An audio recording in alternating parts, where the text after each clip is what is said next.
मैंने आका करीम की एक हदीस का मुताला किया जिसमें मुस्तफा करीम ने इरशाद फरमाया, जिस शख्स से उसके माँ और बाप राजी नहीं होते उससे अल्लाह और उसका रसूल भी राजी नहीं होता। जब से मैंने इस हदीस का मुताला किया है तब से मैं मस्जिद जाने से पहले, सरकार पे दुरूद पढ़ने से पहले, सजदा करने से पहले, क़याम क़ुऊद से पहले, तशहुद से पहले मैं अपनी माँ को राजी करता हूँ, फिर खुदा की बारगाह में आता हूँ। इसलिए कि जब माँ और बाप राजी होंगे फिर मैं मस्जिद जाऊंगा, सजदा करूंगा तो खुदा राजी हो जाएगा, दुरूद पढ़ूंगा तो मुस्तफा जाने रहमत राजी हो जाएगा। अंधेरी रात सुनी थी चराग लेके चले, या रसूल अल्लाह तेरे गुलामों का नक्शे कदम है राहे खुदा, वो क्या बहक सके जो ये सुराग लेके चले। हजरत ख्वाजा गरीब नवाज कई सौ बरस पहले हिंदुस्तान में तशरीफ लाए, मगर आज भी जमाना उन्हें याद कर रहा है। क्या हिंदू, क्या मुसलमान, क्या क्रिश्चियन, क्या ईसाई, क्या हिंदुस्तानी, क्या पाकिस्तानी, क्या अफगानिस्तानी, पूरा जमाना कल भी गरीब नवाज को याद कर रहा था और आज भी याद कर रहा है। कुर्सी पे बैठने वाले बहुत सारे हुक्मरान गुजरे जो भूतपूर्व हो गए, नई नस्लों को उनके नाम तक याद नहीं होंगे कि मनमोहन सिंह से पहले प्रधानमंत्री कौन था। मगर आज 850 साल से मेरा ख्वाजा हिंदुस्तान का राजा है, ये कल भी बच्चा बच्चा जानता था और आज भी बच्चा बच्चा जानता, कल भी बच्चा बच्चा जान रहा था। क्यों? क्या ख्वाजा गरीब नवाज ने अपनी हुक्मरानी के लिए भारत में पार्लियामेंट बनाया था? क्या ख्वाजा गरीब नवाज ने अपनी हुक्मरानी के लिए वजीरों को मुकर्रर किया था? क्या ख्वाजा गरीब नवाज ने अपनी हुक्मरानी के लिए पार्लियामेंट का गठन किया था? नहीं, ख्वाजा गरीब नवाज हिंदुस्तान आए तो एक हाथ में कुरान लेकर आए और दूसरे हाथ में नबी का किरदार लेकर आए। एक हाथ में क्या था? जरा मोहब्बत से बोल दे पूरा मजमा, क्या था? सिर्फ वो हाथ उठाकर बोलेंगे जिनके घरों में कुरान है। एक हाथ में क्या था और एक हाथ में नबी का किरदार। क्या पूछना है? गरीब नवाज ने किसी और किताब की तबलीग न की। जब जमाना अपनी किताबें पढ़ता तो गरीब नवाज कुरान पढ़ा करते।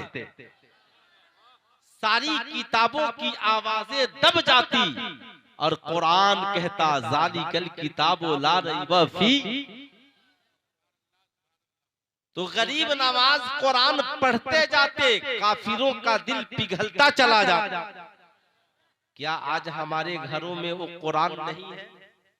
अरे बोला लोग है, सिवान का समझ के नहीं बोल रहे हैं। आज हमारे घरों में कुरान है कि नहीं है? वही कुरान है कि बदल गया है? आप कहेंगे मौलाना कुरान वही है, बस पढ़ने वाला बदल गया। आज तो अफसोस ये है कि हम कुरान पढ़ते ही नहीं, हम कुरान पढ़ते ही नहीं है। हम कुरान रखने वाले हैं। हमारी घर की ये बहुएं कुरान लाने वाली है, हमारी घर की बेटियां कुरान लेकर जाने वाली है। न बहू कुरान पढ़ती है न बेटी कुरान पढ़ती। हम लोग फातिहा बहुत याद है और नमाज माशाअल्लाह चचा ने डट कर कहा इसलिए कि वो पढ़ते हैं। डट कर कहा इसलिए कि वो, वरना हाल तो ये है कि वहां का मजाविर भी नहीं पढ़ता है। हाल तो ये है कि वहां का मजाविर भी नहीं पढ़ता। आला हजरत ने लिखा मजार शरीफ पर एक चादर चढ़ाओ। कितनी चादर? प्यार से बोले कितनी चादर? ताकि पता चले ये अल्लाह के वली की कब्र है। अब यहां मजार एक और चादर 1 करोड़। गौर से सुनना। अब जब 1 करोड़ चादरें चढ़ेंगी तो चादर बेचने वाले भी पैदा होंगे, चादर खरीदने वाले भी पैदा होंगे, चादर का ब्लैक मेल भी होगा। गरीब नवाज का मिशन 1 करोड़ चादरें चढ़ाना नहीं, गरीब नवाज का मिशन रसूलुल्लाह के किरदार को हर घर तक पहुंचाना है। गरीब नवाज का मिशन सरकार के किरदार को हर घर तक पहुंचाना। यही वजह है ख्वाजा गरीब नवाज से किसी ने पूछा, हुजूर बंदे को कैसे पता चलेगा कि वो अल्लाह का मुकर्रब बंदा हो गया है, यानी उसे अल्लाह का कुर्ब मिल गया है, ये कैसे पता चलेगा? और से सुनना मेरी माओ बहनों, पूछने वाले हजरत ख्वाजा कुतुबुद्दीन, बताने वाले मोइनुद्दीन, है ना? अच्छा, ख्वाजा कुतुबुद्दीन बख्तियार काकी का मजार कहाँ है? मुंबई में है? दिल्ली। इसलिए याद रखना बहुत जरूरी है, जानना बहुत जरूरी है। तो अब इन्होंने पूछा, हुजूर कैसे पता चले कि इंसान अल्लाह का मुकर्रब बंदा हो गया है, उसके कुर्बे खास को हासिल कर लिया है? तो ख्वाजा गरीब नवाज फरमाते हैं कि एक दिन मेरे पीरो मुर्शिद की बारगाह में एक शख्स पहुंचा, ख्वाजा उस्मान हारूनी की बारगाह में। कहा, हुजूर कैसे इंसान को पता चले कि इंसान अल्लाह का मुकर्रब बंदा बन गया है?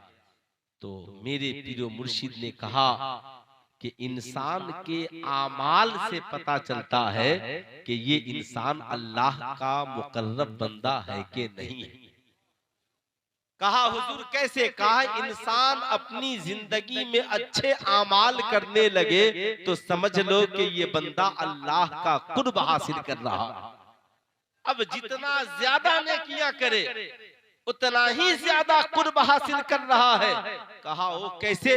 कहा, अल्लाह की एक बंदी थी जो बादशाह की लौंडी थी, बांदी थी, रात की तन्हाई में उठती, 2 रकत नमाज पढ़ती, दुआ करती, मालिको मौला तेरा करम है कि तूने मुझे अपना कुर्ब हासिल किया है।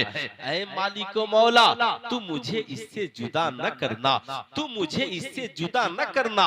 उसके मालिक ने पूछा, ऐ मेरी बांदी बता, ये तुझे कैसे पता चला कि तूने अल्लाह का कुर्ब हासिल किया है?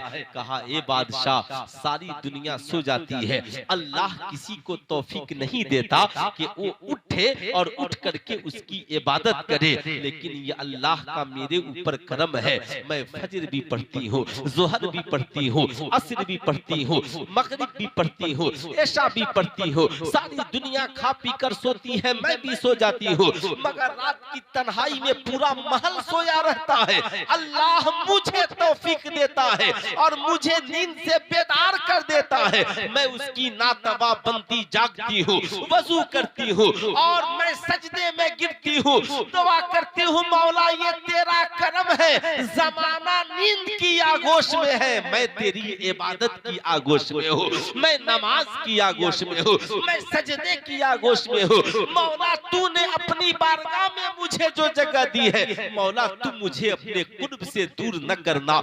ए अल्लाह के बंदे और बंदियों, बेनमाजी बनकर जिंदगी न गुजारो। याद रखना, बेनमाजी बनकर जिंदगी गुजारने वालों, याद रखना देखना, बता ईमानदारी के साथ, दोस्तों के घर जाना तुझे अच्छा लगता है, भाइयों के घर जाना तुझे अच्छा लगता है, रिश्तेदारों के घर जाना तुझे अच्छा लगता है, लेकिन बता जिस खुदा ने तुझे पैदा किया, क्या उसका घर जाना तुझे अच्छा नहीं लगता है? उसके सामने गिड़गिड़ाना तुझे अच्छा नहीं लगता है? उसके सामने रोना तुझे अच्छा नहीं लगता है? सारे जमाने के सामने रोने वाला सारे दर को छोड़ खुदा की बारगाह में रोने वाला बन जा। देखना एक दिन जमीन भी तेरी होगी, आसमान भी तेरा होगा, तेरा होगा। मगर साहब आज हमारी जिंदगी में ये बातें हैं कहाँ? आज हमारी जिंदगी में ये पैगाम है कहाँ? हमने बुजुर्गों के नाम के फातिहे बहुत किए करें, सुभान अल्लाह। तो मैं ये अर्ज कर रहा था, आला हजरत सरकार ने कहा कि मज़ार शरीफ पर एक चादर चढ़ाओ ताकि चादर से पता चले ये अल्लाह के वली की कब्र है। कहा हुजूर बाकी चादरों का क्या करें? कहा बाकी पैसों को उन बुजुर्गों के नाम पर सदकात कर दो, उन बुजुर्गों के नाम पे गरीबों में खर्च कर दो। हाँ, जहाँ पे मज़ाविर नेक हो, अगर वो मज़ार की चादरों को उठाकर बेच करके साहबे उर्स के नाम पर गरीबों में खर्च करते हो तो सुभान अल्लाह। लेकिन आज मैं आपसे कहना चाहूंगा, याद रखिएगा, आप तारीख उठा करके देखिए, ख्वाजा गरीब नवाज की खानकाह बाद में है और उनकी दरसगाह पहले है, जहाँ पे बड़े बड़े औलियाए कामिलीन पढ़ा करते थे। गौसे आजम की खानकाह बाद में है और की दरसगाह पहले है, जहां बड़े बड़े औलियाए कामिलीन पढ़ा करते थे। आप तारीख उठाकर देखिए, मखदूम अशरफ की खानकाह बाद में है और उनकी दरसगाह पहले है। आला हजरत की खानकाह बाद में है, उनकी दरसगाह पहले है। हाफिज मिल्लत की खानकाह बाद में है, उनकी दरसगाह पहले है। मुझे ठहर कर कहने दो, हुजूर साहब सरकार तेगे अली की खानकाह बाद में है, उनकी दरसगाह पहले है। अगर ये अल्लाह वालों ने पहले खानकाहों की बुनियादें डालकर मज़ारों की तामीरात नहीं कराई, बल्कि पहले दरसगाहों की बुनियाद रखी, इसलिए कि ये काम मस्जिद नबवी में मेरे मुस्तफा ने किया।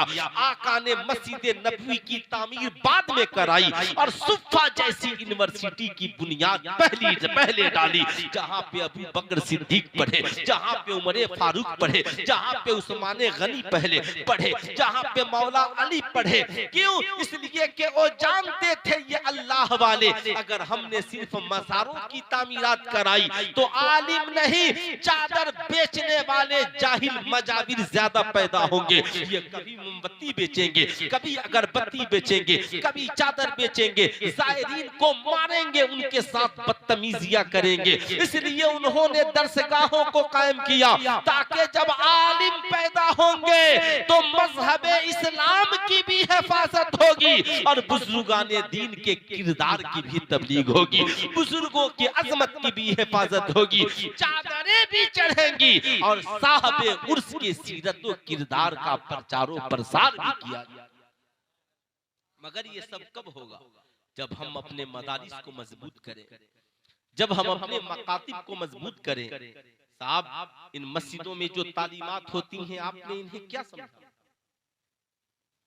आज हमने इन्हें कमजोर कर दिया, आज हमने इन्हें नीची निगाहों से देखना शुरू कर दिया। पहले कोई बहुत बाज़ाब्ता बड़ा इदारा नहीं चलता था, बड़े बड़े मसाजिद में औलियाए किराम उलमाए किराम ठहरा करते थे और वहीं पर लोग जाकर के पढ़ा। आज भी इतने हालात बिगड़ने के बाद मैं आपसे सिर्फ एक बात पूछना चाहता हूं, ईमानदारी से बताइए कि पूरे भारत में ही नहीं बल्कि पूरी दुनिया में आज जो फरोगे उर्दू का काम हो रहा है, ये कौन कर रहा है? क्या 1.5 लाख पैसा लेकर के आने वाली शायरा? क्या 10 लाख का गजलिया मुशायरा? इन गजल गाने वाले शायरों ने आपको क्या दिया? मीर और साहब और गालिब से लेकर अब तक इन्होंने गजल की एक एक किताबें आपको दी है। लीजिए, पढ़िए और उर्दू का बाबाए आदम कीजिए। उसके अलावा इन्होंने आपको क्या दिया? एक बार गजल की किताब पढ़ ली, वो भी गजल की किताब पढ़ने के लायक भी आप कैसे बने। लेकिन आप जिन आलिमों को हकारत भरी निगाह से देखते हैं, इन आलिमों ने आपको उर्दू में क्या नहीं दिया। बरेली के अहमद रजा ने कुरान का तर्जमा कंजुल ईमान उर्दू में लिखकर कौन दिया। बताओ ईमानदारी से, बहारे शरीयत जैसी फिकह की उर्दू में इंसाइक्लोपीडिया हुजूर सदरुल शरिया ने नहीं दिया तो कौन दिया। बताओ ईमानदारी से, हदीस का तर्जमा उर्दू में आप तक लिखकर किसने पहुंचा। बताइए ईमानदारी के साथ, मस्जिदों में और मदरसों की टूटी चटाइयों पे बैठकर आपके छोटे छोटे बच्चे और बच्चियों को कायदा बगदादी से लेकर उर्दू तक लिखना और पढ़ना किसने सिखाया। किसने सिखाया। तो आपका एक ही जवाब होगा, मौलाना लोग, हाफिज साहब लोग। जलसों में उर्दू में आपसे खिताब कौन करता है। जुमा में उर्दू में तकरीरें कौन करता है। मिलाद में उर्दू में गुफ्तगू कौन करता है। आपके बच्चों को उर्दू में दुआएं कौन याद कराता है। उर्दू में नात शरीफ कौन याद कराता है।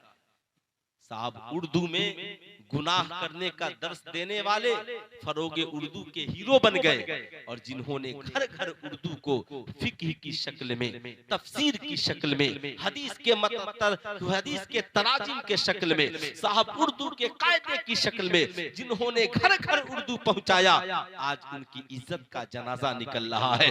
आज साहब गजल गाने वाले 5 लाख एक मुशायरे में लेकर गाने वाली शायरा गुनाह करा के चली जाती है, किसी को फिक्र नहीं होता। मगर साहब, ये मौलाना साहब, मौलवी साहब महीने भर आपकी मस्जिद में टूटी चटाई पे बैठकर आपके बच्चों को उर्दू लिखना सिखाते हैं, उर्दू पढ़ना सिखाते हैं, उर्दू बोलना सिखाते हैं। आज उस मौलवी साहब की तनख्वाह 5000 से आज तक ज्यादा नहीं। इस कौम के लिए अलमिया नहीं तो क्या है। जिस कौम के पैसे गजल गाने वाली शायरा और शायरों में खर्च हो जाते हैं, मगर जो लोग आपके बच्चों को उर्दू पिलाते हैं, उर्दू सिखाते हैं, नबी के इश्क का जाम पिलाते हैं, वलियों की सीरत बताते हैं, वलियों से आपको करीब करते हैं, आपकी बेटियों को सीरत फातिमतुज़ ज़हरा से करीब करते हैं, उन इमामों की पोजीशन देख ले। क्यों, कब इंसाफ होगा। ये कौम कब जागेगी। कैसे हमारी बका का काम होगा। इसलिए मैं कहूंगा, सिर्फ चादर चढ़ाना हमारा मकसद नहीं है। आज के बाद ये दिल में इरादा कर ले कि हम मजार शरीफ पर जाएंगे, एक चादर चढ़ गई काम खत। हम 50 रुपए की फूलों की चादर हजरत ख्वाजा गरीब नवाज की तुरबत पर चढ़ाएंगे और 450 रुपए वहां से वापिस लेकर आएंगे और अपने मदरसे के मौलवी साहब के पास, मस्जिद के इमाम साहब के पास जाएंगे।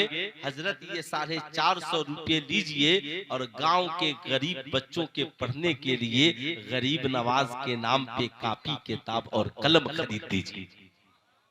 कापी किताब और कलम खरीद कर तकसीम कर दीजिए। कसम खुदा की, तुम जितनी तुम्हारी चादर से गरीब नवाज खुश नहीं होंगे, उससे ज्यादा उनके नाम पर तुम सरकार मुस्तफा की सीरत की तालीम बच्चों को दे दोगे, खुश हो जाओ। सुभान अल्लाह। जिंदगी का मकसद ये है, उनकी जिंदगी का मकसद हरगिज ये नहीं। बेटा खूब इत्मीनान से बैठो, खूब सुकून से। जरा एक बार मोहब्बत से दुरूद शरीफ सुनाए। अल्लाहुम्मा सल्ली अला सय्यदना शफीना हबीबना मौलाना मुहम्मद मादनिल जूद वल करम मंबइल इल्म वल हिल्म वल हिकम बारिक वसल्लम सल्लु अलैहि सलातन व सलामन अलैका या रसूलल्लाह सल्लु अलैहि सलातन व सलामन अलैका या हबीबल्लाह दाइमन अबदन अबदा। गरीब नवाज का दस्तूर क्या था? सिर्फ करामतें सुनना मकसद नहीं है। गरीब नवाज का असल मकसद हिंदुस्तान में आने का ये था कि लोग अल्लाह एक खुदा की इबादत करें, लोगों के दिलों में इस्लाम गामजन हो जाए, लोग रसूलुल्लाह से प्यार करने वाले हो जाएं। हजरत ख्वाजा गरीब नवाज की शान तो ये थी कि ख्वाजा गरीब नवाज रहते हिंदुस्तान में थे और इशा की नमाज मस्जिद नबवी शरीफ में पढ़ा करते थे, फज्र की नमाज हिंदुस्तान में पढ़ा करते थे। उनके रूहानी तसल्लुफात की बात हटाइए, लेकिन मैं आपसे कहना चाहूंगा हमें गरीब नवाज के किरदार से करीब होना है, हजरत ख्वाजा गरीब नवाज के कैरेक्टर से करीब होना है। अगर हमने उनके किरदार को नहीं अपनाया, हमने उनके कैरेक्टर को नहीं अपनाया, तो हमारी तबाही और बर्बादी के लिए यही काफी है कि हमने अपने बुजुर्गों के उसूल को छोड़ दिया है, हमने अपने बुजुर्गों के तरीके को छोड़ दिया है। याद रखें हजरत ख्वाजा गरीब नवाज के चहीते मुरीद हजरत ख्वाजा कुतुबुद्दीन बख्तियार काकी है, उनके रस्म बिस्मिल्लाह खानी की महफिल सजाई गई है। हजरत ख्वाजा गरीब नवाज तशरीफ ले आते हैं और साहब बैठे हैं, इतने में बशारत होती है कि काजी हमीदुद्दीन नागौरी का इंतजार कर लिया जाए। हजरत काजी हमीदुद्दीन नागौरी तशरीफ लाते हैं, एक तरफ हजरत ख्वाजा मोइनुद्दीन चिश्ती अजमेरी बैठे हैं, एक तरफ हजरत काजी हमीदुद्दीन नागौरी बैठे हैं। रस्म बिस्मिल्लाह खानी शुरू कराई जा रही है। शहजादे पढ़िए औज़ु बिल्लाहि मिनश शैतानिर रजीम बिस्मिल्लाहिर रहमानिर रहीम।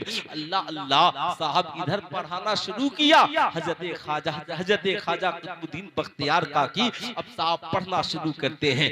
एक पारा नहीं, दो पारा नहीं, तीन पारा नहीं, ख्वाजा साहब की बज़्म मोहब्बत में खड़े खड़े ख्वाजा साहब के इस चहीते मुरीद ने बचपन में ही 18 पारा कुरान अजीम की तिलावत कर दी। साहब याद रखिएगा, हजरत काजी हमीदुद्दीन नागौरी ने पूछा, दोनों अल्लाह के वली हैं, पूछते हैं शहजादे आपने 15 पास 18 पारा कहां से याद किया?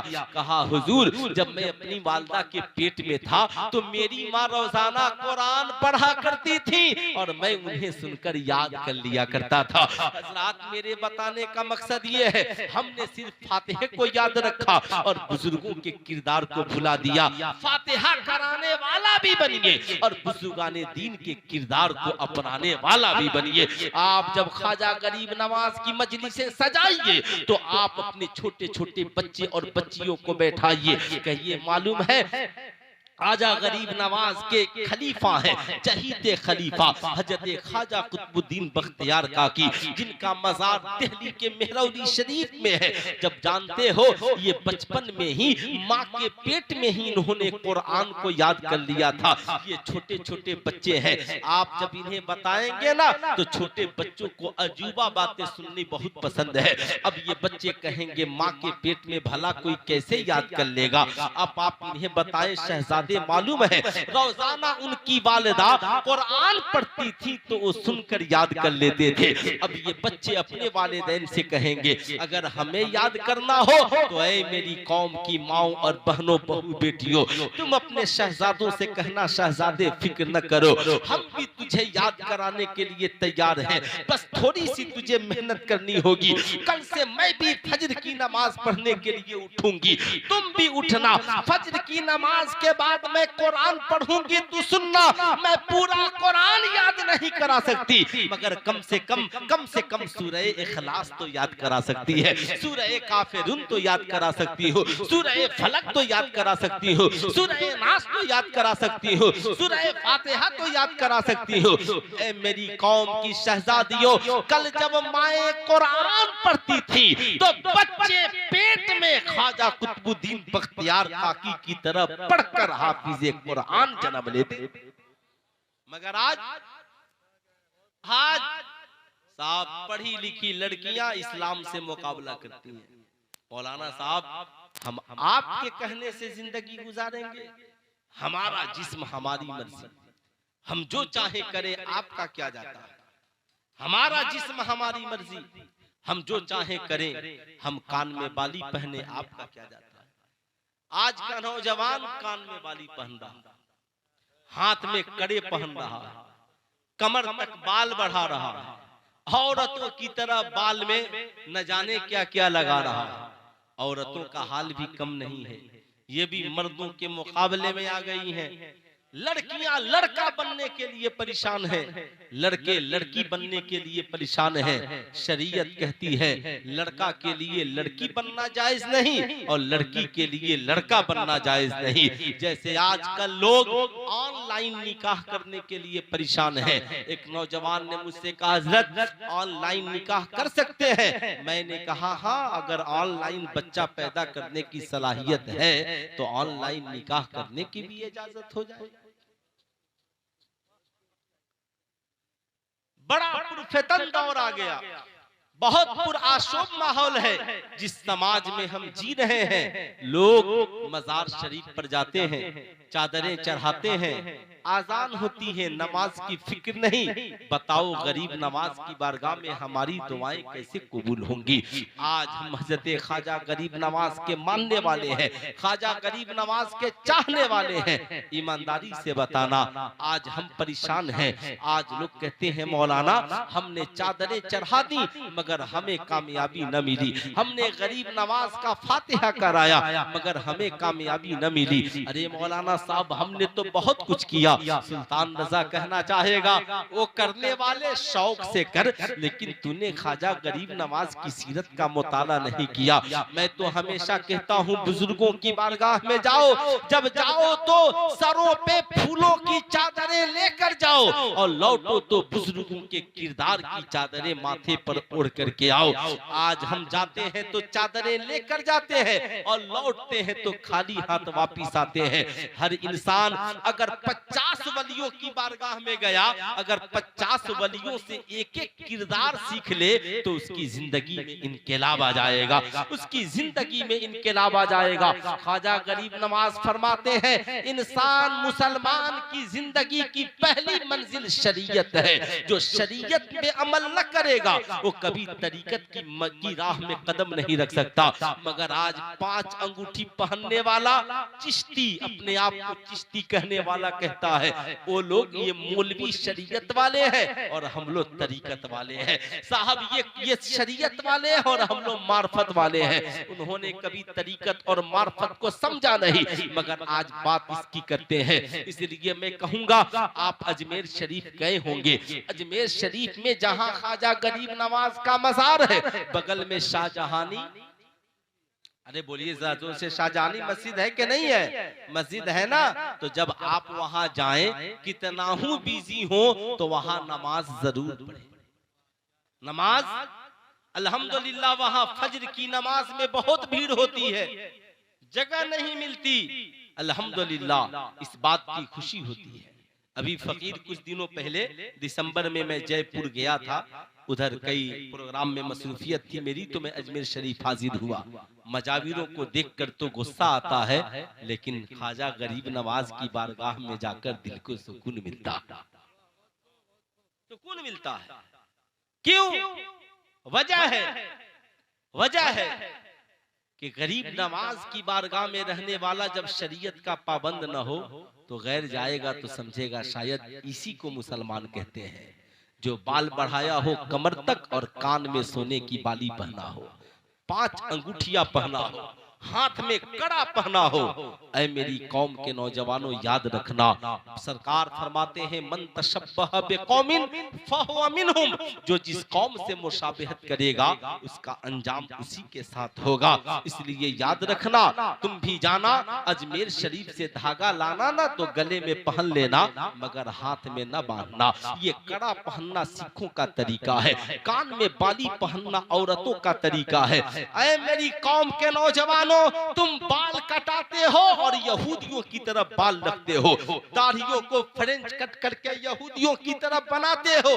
बताओ क्या मरने के बाद ये बात कबूल करोगे कि तुम्हारा अंजाम यहूदियों के साथ हो? मरने के बाद कब्र में मुस्तफा तशरीफ लाएंगे, कौन सा चेहरा लेकर सरकार के सामने जाओगे? बताओ जिससे नबी राजी नहीं होंगे, क्या हजरत ख्वाजा गरीब नवाज उससे राजी होंगे? क्या हजरत ख्वाजा गरीब नवाज नवाज उससे खुश होंगे? नहीं नहीं, ऐ मेरी कौम के नौजवानों, इसलिए याद रखना, आज के इस जलसे से तौबा करके जाओ कि आज के बाद हमें सिखों की तरह कड़ा नहीं पहनना है, हाथ में धागे नहीं बांधने हैं, कान में बालियां नहीं पहननी है, हमें चेहरे पे दाढ़ी सजाकर नबी की सुन्नत को अख्तियार करना है, नमाजों की पाबंदी करनी है, कुरान की तिलावत, रिज़्क़ हलाल कमाना है, मेहनत से पढ़कर मुल्क को मिल्लत की हिफाजत करनी है, माँ बाप की खिदमत करके उन्हें राजी करके जन्नत हासिल करनी है, ताकि जब तुम मरो कब्र में जाओ फरिश्ते तेरे चेहरे को देखकर कहे सवाल क्या करना है, चेहरा बता रहा है आशिके मुस्तफा आ गया। सुभान अल्लाह। नारे तकबीर, नारे रिसालत, फैजाने आला हजरत, ख्वाजा गरीब नवाज कॉन्फ्रेंस, ख्वाजा का हिंदुस्तान, मुफ्ती सुल्तान रजा साहब सिवानी, नारे तकबीर, नारे रिसालत। सुभान अल्लाह। आजकल देखिएगा लोग है ना, तकलीफ भाई को देंगे और माफी जाके अजमेर शरीफ मांगेंगे। मालूम है कि नहीं है? तकलीफ भाई को देंगे और माफी जाकर अजमेर शरीफ मांगेंगे। रिश्ता माँ बाप से तोड़ेंगे और अजमेर शरीफ जाके कहेंगे ख्वाजा साहब हम आपके आए हैं, दुआ कर दीजिए जन्नत में पहुंच जाए, है ना। मुसलमानों को देखना हो ना तो एक बार कहिए बहन का हिस्सा दिया है, कहेगा अरे हजरत उतना कहाँ है कि बहन को हिस्सा दे। बहन गरीब हो तो खिदमत करने के लिए ये गरीब है, भाई गरीब हो मदद करने के लिए पैसा नहीं है। और शादी में मुसलमानों की अमीरी देखिए, कर्जा लेकर ऑर्केस्ट्रा नचाता है। अब तो ऑर्केस्ट्रा भी नचाने की जरूरत नहीं, अब तो तुम्हारी बहू बेटियां ही नाच रही हैं। ये भी कुछ दिनों बाद होने वाला है, घबराइए मत। जब जिनके साथ आप रहते हैं जब वो नाच रहे हैं तो आप भी नाचेंगे।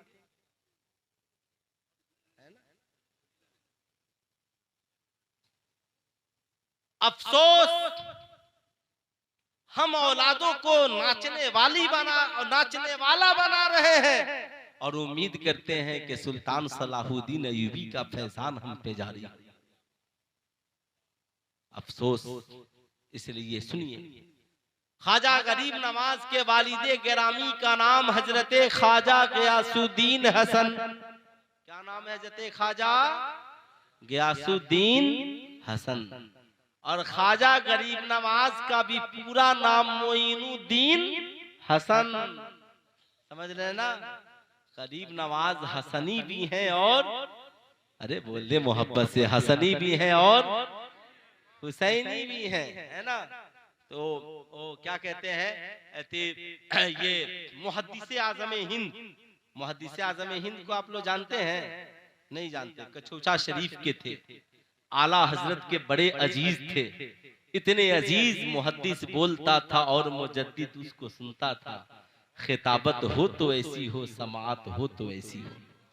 सुने, उनके 2-3 अशआर है, उन्होंने दरे ख्वाजा पे लिखने का काम किया और आज भी देखेंगे वहां, है ना, कि गरीब आए हैं दर पर तेरे गरीब नवाज,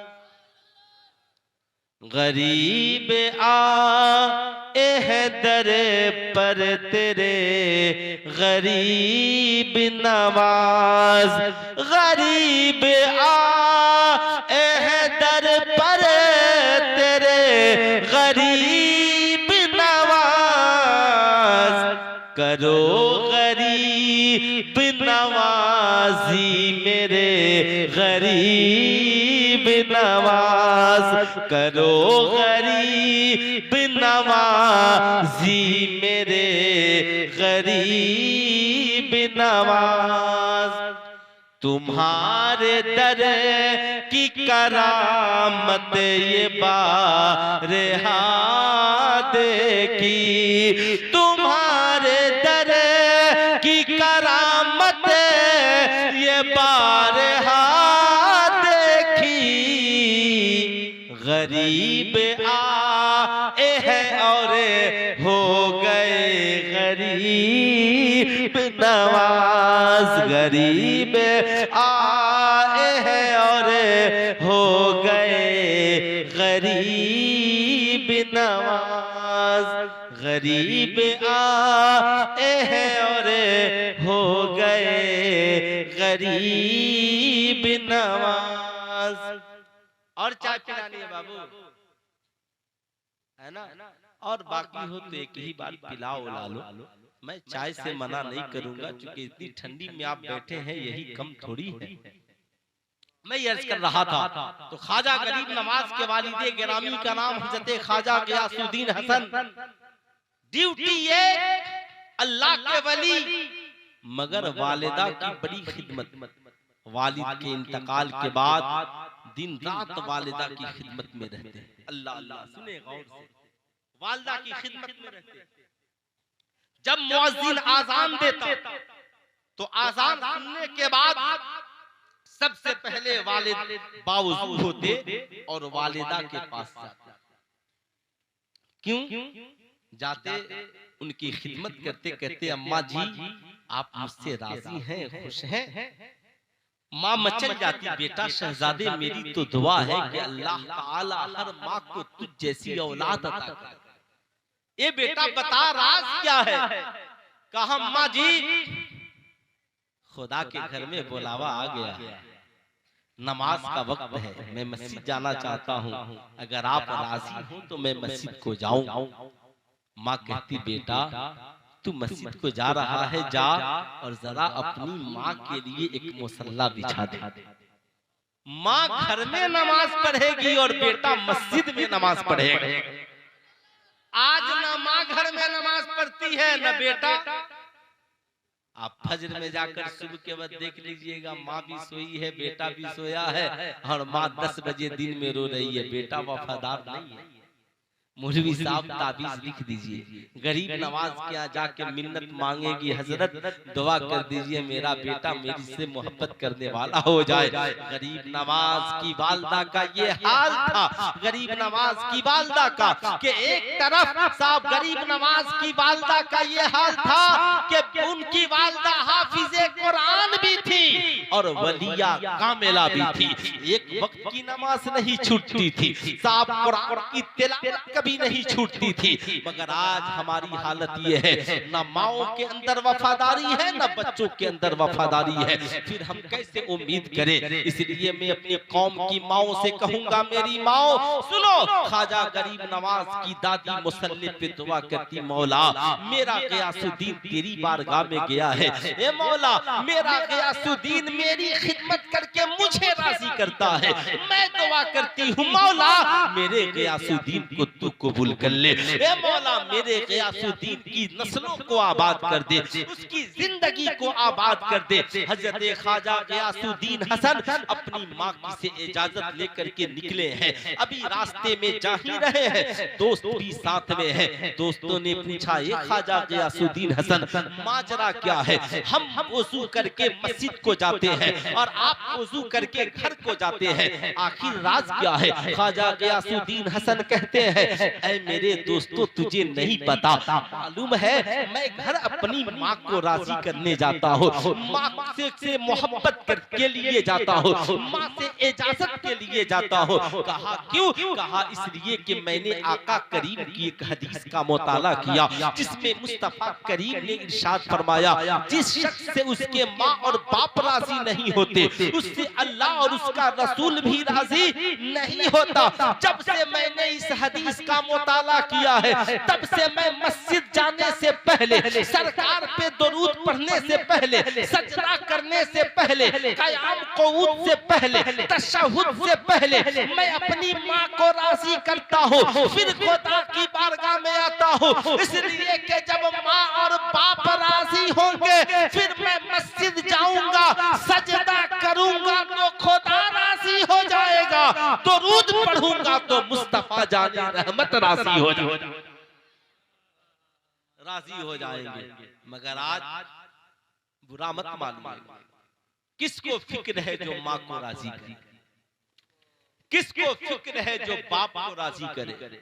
जो औलादे अपनी कमाई में माँ बाप को देने के लिए तैयार, जो औलादे बूढ़े माँ बाप के कभी जेब का ख्याल नहीं रखती, वो औलादे जा करके मजार शरीफ पर 1 करोड़ की चादरें चढ़ा दे। जो औलादे माँ बाप को खुश नहीं रखती उन्हें क्या फायदा हो। हजरते बायजीद बुस्तामी से किसी ने पूछा, हुजूर आप अल्लाह के वली कैसे बने? कहा, माँ बाप की दुआओं ने मुझे अल्लाह का वली बना दिया, अल्लाह का वली बना दिया। इसलिए मैं कहूंगा मेरी कौम के शहजादों, आज के बाद याद रखना, ये न कहना नमाज़ें पढ़ता हूँ बात नहीं बनती, ये न कहना मज़ारों पर गया बात न बनी, ये न कहना अजमेर शरीफ बरेली शरीफ कछौचा शरीफ गया बात न बनी। इसलिए कि हमारे सजदे पहुँचते हैं, माँ बाप की दुआएं साथ में नहीं पहुँचती। हमारी चादरें पहुँचती हैं, माँ बाप की दुआएं नहीं पहुँचती। इसलिए जब मज़ार शरीफ पे जाओ, माँ बाप की दुआएं लेकर जाओ। जब मस्जिदों को जाओ, माँ बाप से दुआएं लेकर जाओ। इंशाअल्लाह नमाजें भी कबूल होंगी और माँ बाप की दुआओं से तेरा ठिकाना जन्नतुल फिरदौस हो। मगर आज हमने अपनी औलादों को तालीम कहाँ दी? इस जमाने में, इस पुरफतन दौर में एक बीमारी है, वो बीमारी ये है जहालत भरी बीमारी। आज पढ़ा लिखा नौजवान नौकरी लग गई, कमाने लगा, बिजनेस कर लिया, अच्छा पैसा कमाने लगा, तो अब वो नौजवान समझता है कि अब मैं कमा रहा हूँ, ये जो सारा पैसा धन दौलत है ये सब मेरा है। अच्छा, हमारी बीवियां भी ये समझती हैं कि मेरा शौहर जो कमाता है ना ये सब, अरे बोलिए नौजवान यही न जानते हैं, यही आप जानते हैं कि जो मैं कमा रहा हूँ ये मेरा, औरतें ये जानती हैं मेरा शौहर कमा रहा मेरा। इसलिए मुंबई में बंगला है, माँ नहीं कह सकती मेरा। साहब आप बेटे ने जमीन खरीदी, बाप नहीं कह सकता मेरा। बेटा तो कह सकता है ये मेरे बाप की जमीन है, मेरी जमीन है, ये मेरे माँ की जमीन है, मेरी जमीन है। मगर बाप भूले से कभी बेटे की कमाई को अपना नहीं कहता, बाप भूले से बेटे की बिल्डिंग को अपना नहीं कहता।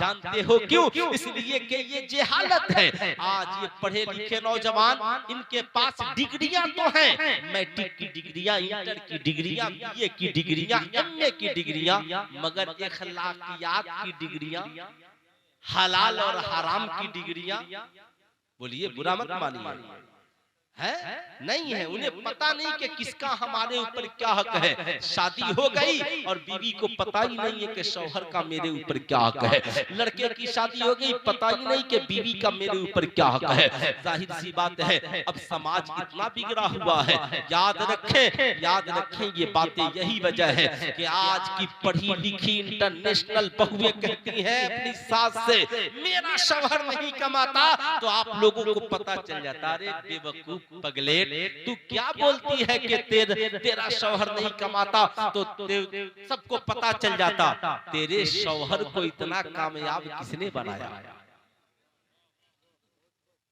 आज तू दादा से कहता मेरे अब्बा नहीं कमाते, तो आपको पता चल जाता अरे तेरे अब्बा को इतना काबिल किसने बनाया।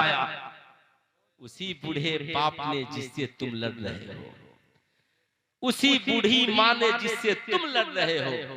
यही वजह है कुरान ने सलीका दिया, कुरान ने तरीका दिया, कहा रब्बिरहमहुमा कमा रब्बयानी सगीरा। जब माँ बाप के सामने जाना ना तो जवानी को याद मत करना, अपनी ताकत पे गुरूर मत करना। जब माँ बाप के सामने जाना ना तो अपने बचपन को याद करना, ताकि तुझे अपनी औकात याद आ जाए, ताकि तुझे अपनी औकात याद आ जाए कि जब तू दुनिया में नंगे आया था तो सबसे पहले जिसने तुझे कपड़ा पहनाया वो तुम्हारी माँ है। जब तू अपने हाथों से खा नहीं सकता था, जिसने सबसे पहले तेरे मुंह में दूध का निवाला डाला तुम्हारी माँ है। जब कोई तेरे लिए मदद करने वाला न था तो जिसने कमा कर तेरी माँ को भी खिलाया, तुझे भी खिलाया, वो तुम्हारा बाप है। आजकल मार्केट में ऐसे भी नौजवान मिलेंगे, अरे मुफ्ती साहब मेरा बाप तो माशाल्लाह बड़ा जालिम है, उसने तो मुझे कुछ दिया ही नहीं। और आजकल बहुएं भी इतनी पढ़ी लिखी है, चैलेंज करती है। एक नौजवान ने मुझको फोन किया, हज़रत मेरी बीवी पूछ रही है कि सास की खिदमत कुरान की किस आयत से साबित है। समझ रहे हैं मेरी बात? समझ रहे हैं ना? सास की खिदमत कुरान की किस आयत से साबित है? मैंने कहा आपकी बीवी कितना कुरान पढ़ी है, उसे बोलिए कुरान पढ़े। बिल वालिदैनि इहसाना व जिल कुर्बा वल यतामा वल मसाकीन, के माँ बाप के साथ एहसान करो, फिर रिश्तेदारों के साथ एहसान करो। तो माँ बाप तो वो हो गए, तुम्हारा शौहर रिश्ते में तुम्हारा शौहर, तुम्हारी सास रिश्ते में तुम्हारी सास, तुम्हारा ससुर रिश्ते में तुम्हारा ससुर। तो जितने रिश्तेदार हैं सबके साथ कुरान ने एहसान करने का हुक्म दिया है। उसे बताओ एक है एहसान, एक है बदला। हमने आपको खिलाया, आपने मुझे खिलाया, ये बदला है। मैंने आपको पिलाया, आपने मुझे पिलाया, ये बदला है। मैंने आपको पहनाया, आपने मुझे पहनाया, ये बदला है। मगर मैंने आपको तकलीफ दी और आपने मुझसे प्यार किया, ये बदला नहीं, ये एहसान है। और कुरान ने कहा माँ बाप तकलीफ दे फिर भी एहसान करो, रिश्तेदार तुमसे रिश्ता तोड़ ले फिर भी एहसान करो, रिश्तेदार तुझसे बदअखलाकी से पेश आए फिर भी एहसान करो। साहब इस्लाम वो प्यारा मजहब है जिसने तोड़ने का काम नहीं बल्कि रिश्ता जोड़ने का काम। अब जाहिर सी बात है आपके गांव में ऐसे उलमा और मुफ्तियाने कराम की कमी नहीं है। यहीं इतने बड़े बड़े आलिम हैं कि हम लोगों को आने की जरूरत नहीं है, मगर दूर का ढोल बहुत सुहावन लगता है इसलिए आना पड़ जाता है ना। इन बुजुर्गों का हुक्म हुआ, फकीर हाजिर आया। अब जरा गौर से सुनिएगा, हजरत ख्वाजा गरीब नवाज के जद्दे आला इमाम हसन, उनके जद्दे आला मौला अली, उनके भी जद्दे आला आप देखें साहब कौन है? मुस्तफा जाने रहमत सल्लल्लाहु हजरत ख्वाजा गरीब नवाज के जद्दे आला है। ख्वाजा आज नौजवान हमारे कहते हैं ना, मेरा बाप मेरी दौलत को जहां चाहा, बेटे ने अगर 2 साल सऊदीया की कमाई बाप को भेज दी, आके हिसाब करेगा अब्बा सब पैसा क्या हुआ। माँ से कहेगा अच्छा ही बताओ मेरी बीवी एकदम गलते है, जाहिल है क्या, इतना पढ़ी लिखी है, अगर उसकी एक बात तुम मान ही लोगी तो क्या होगा। यही बात बीवी से भी कहो, अरे अम्मा की एक बात मान ही लोगी तो क्या हो जाए। कभी कहो नहीं न कहोगी, सुनो बस यही 1-2 बात बोल के मेरी गुफ्तगू खत्म है ना। अब तो तकरीबन 1 घंटा होने वाला है और आप लोग सर्दी में इतनी बैठ लिए, अगर 2-4 आदमी की तबीयत खराब हो गई तो लोग कहेंगे ऐसे मौलवी को बुलाया कि पूरे सर्दी में बैठाकर हम लोगों को ठंडा ही कर दिया है ना। एक नौजवान मुस्तफा करीम की बारगाह में पहुंचा, आका की बारगाह में, मुस्तफा करीम की बारगाह में, आका की बारगाह में पहुंचा, अर्ज गुजार हुआ या रसूल अल्लाह मेरा बाप मेरी दौलत को जहां चाहता है वहीं खर्च कर दे। समझ रहे हैं ना, अदम मसला आप लोगों के मुताबिक है, याद रखिएगा। कहा जहां चाहता है वहीं खर्च कर देता है या रसूल अल्लाह मुझे इंसाफ चाहिए, इंसाफ चाहिए। आका ने कहा खबर भेजवा दी का इसके वालिद को बुलाया जाए। वालिद तशरीफ ले आए, वालिद तशरीफ ले आए, आंखों में आंसुओं के कतरात, आंखों में आंसुओं के कतरात, दिल पे बोझ, जबान पे अशआर। अभी पहुंचे भी नहीं थे बारगाहे रिसालत में कि सिदरा से जिब्रील अमी आ गए। आका को सलामी पेश की, कहा या रसूल अल्लाह आने वाला जो बाप आ रहा है आप उसका मुकद्दमा बाद में सुने और उसके अशआर को पहले सुने। अब जो ही वो शख्स पहुंचा, सलाम किया, बारगाहे रिसालत में एक कोने में बैठ गया। आका ने कहा बैठो ना, तेरा मुकद्दमा बाद में सुना जाएगा, पहले जो तूने रास्ते में अशआर कहे हैं वो सुना दो। उसने कहा या रसूल अल्लाह मैंने अशआर नहीं कहे, मैंने अपने दिल के दर्द को कहा, लेकिन अभी ज़बान पे नहीं, ज़बान पे नहीं आएगा। क्या कहा? तो उर्दू जबान में यूं कहे, उसने कहा या रसूल अल्लाह, जब मैंने सुना कि मेरा मुकद्दमा मेरे खिलाफ मेरे बेटे ने आपकी बारगाह में मुकद्दमा दायर किया है, मेरे पांव तले जमीन खिसक गई। आका जी, मैंने ख्वाब में भी नहीं सोचा था मेरा बेटा मेरे खिलाफ मुकद्दमा आपकी बारगाह में पेश करेगा। आका जी, जिस दिन ये पैदा हुआ था वो जिंदगी की सबसे मेरी खुशी वाली रात थी। मैं उस दिन इतना खुश था कि अल्लाह ने मुझे बुढ़ापे का सहारा दिया है। मैं दिन रात अपने बेटे से प्यार करता, बड़ी मेहनत करके कमाता था ताकि मेरा बेटा पढ़ लिख कर जवान हो जाए। जब मैंने इसे की जवानी को देखा तो मुझे खुशी हुई। मैंने आका जी इसका निकाह कर दिया, मगर इसका रवैया मेरे साथ ठीक न रहा। मैंने कहा चलो बाप न सही, नौकर बनकर ही इसके घर में गुजारा कर लूंगा। आका जी, मैंने तो यही सुना था मालिक नौकरों की शिकायत नहीं किया करते ना ही नौकरों के खाने का हिसाब करते हैं, लेकिन आज मेरे बेटे ने नौकरों वाला भी सलूक मेरे साथ नहीं किया। आका जी, बस यही दर्द था जिसे मैं सोचता आ रहा था, ए मालिको मौला, अगर यही बाप होने की सजा है तो मालिको मौला तू भी मुझे इंसाफ दे। इतना सुनना था। आका करीम ने जब इस मुकद्दमे को सुना, आका के आंखों में आंसू आ गए। आका इतना रोए कि दाढ़ी मुबारक आंसुओं से भर गए। वो बूढ़ा शख्स रोने लगा, या रसूल अल्लाह, मैंने आपको रुलाया, मुझे माफ कर दीजिए। आका करीम फरमाते हैं नहीं, हर बेटा जो अपने बाप को रुलाता है वो भूल जाता है कि उसके बचपन को जवानी देने के लिए उसके बाप ने कितनी खिदमत की है, उसकी माँ ने अपनी औलाद को जवानी की दहलीज तक पहुंचाने के लिए कितनी खिदमत की है। आका करीम खड़े हुए, कहा ए नौजवान, तेरा फैसला ये है, तेरे नबी का हुक्म ये है कि जब तक तेरे माँ और बाप जिंदा है वो तुम्हारे भी मालिक है, तुम्हारी दौलत के भी मालिक है। वो जहाँ चाहे जिस जगह चाहे बगैर तुझसे पूछे हर नेक और जायज जगह तेरी दौलत को खर्च कर सकता है। ये किसने फैसला सुनाया? यही वजह है एक नौजवान खड़ा हुआ, या रसूल अल्लाह, मर्द के ऊपर पहला हक किसका है? आका ने कहा तुम्हारी माँ। कहा आका जी फिर? कहा तुम्हारी माँ का। कहा आका जी फिर? कहा तुम्हारी माँ का। चौथी बार कहा आका जी फिर? कहा तुम्हारे बाप का। आला हजरत से पूछा गया, हुजूर मर्द कमाए तो क्या करे? कहा 100 रुपए कमाए तो 75 माँ को दे दे और 25 बाप को दे दे। लेकिन हमने क्या किया? बुरा न मानिएगा, सिर्फ औलादों का कसूर नहीं। हमने अपनी औलादों को इलेक्ट्रिशियन बनाया, प्लम्बर बनाया, इंजीनियर बनाया, डॉक्टर बनाया, मगर आशिके मुस्तफा नहीं बनाया।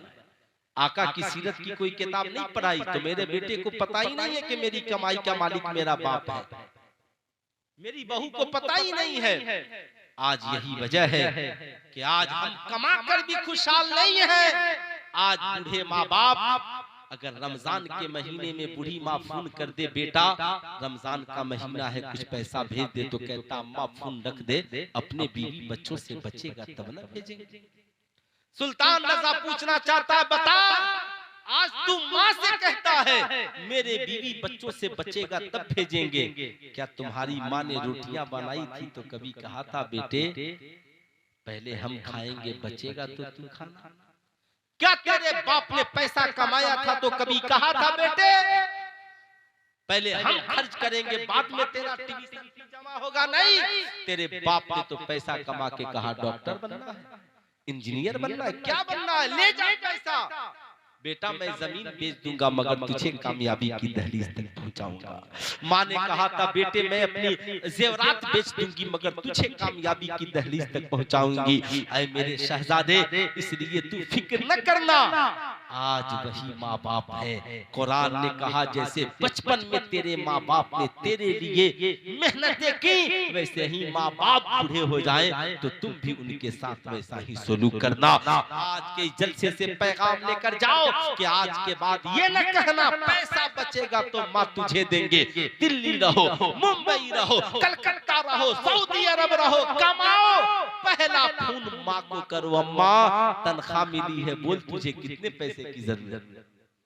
अम्मा कहेगी बीवी बच्चों को कहना उसे बाद में भेजेंगे, बता तुझे कितना पैसा चाहिए।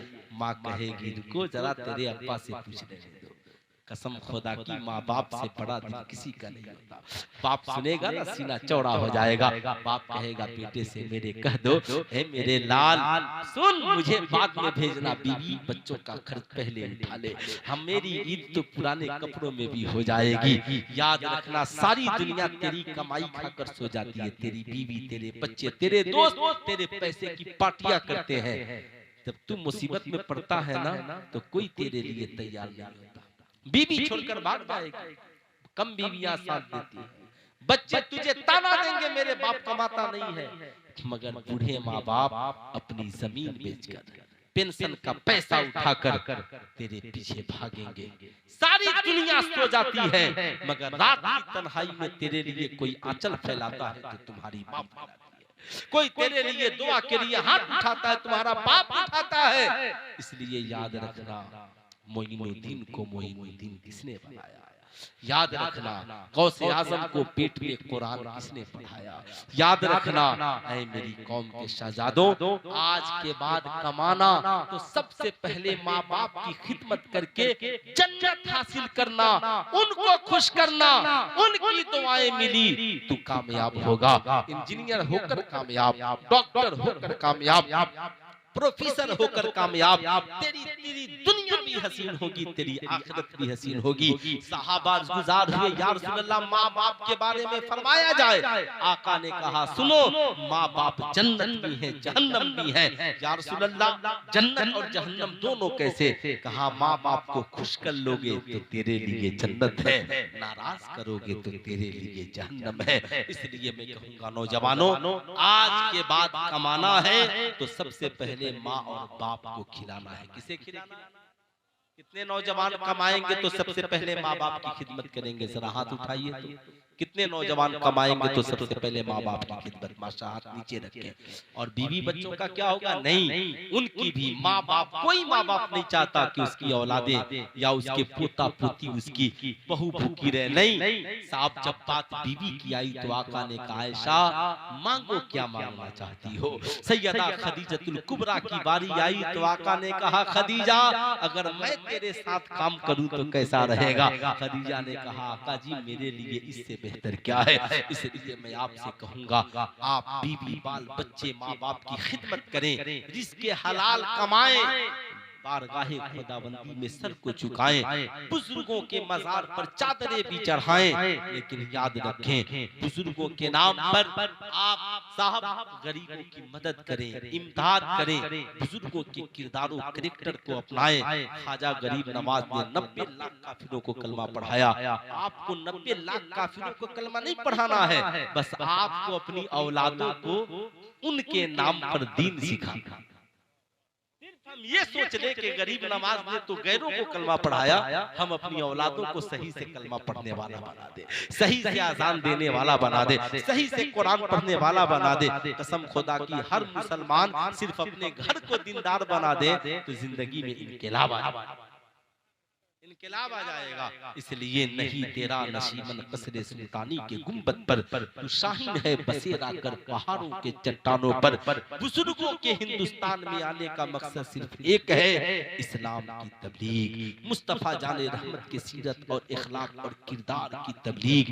यही वजह है ख्वाजा गरीब नवाज एक हाथ में कुरान लेकर और एक हाथ में नबी का किरदार लेकर आए। जिसने गरीब नवाज के किरदार को देखा उसने कहा जब मोइनुद्दीन का किरदार ऐसा है तो अजमेर वाले मोइनुद्दीन का किरदार, ख्वाजा का किरदार ऐसा है तो मदीने वाले मुस्तफा का किरदार कैसा होगा?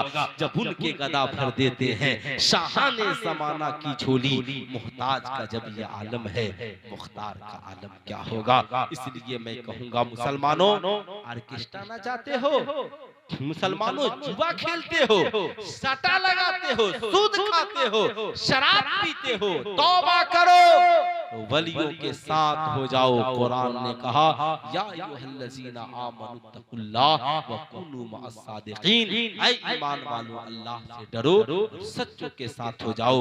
गंदों के साथ रहोगे गंदा किरदार मिलेगा, अच्छों के साथ रहोगे अच्छा किरदार मिलेगा।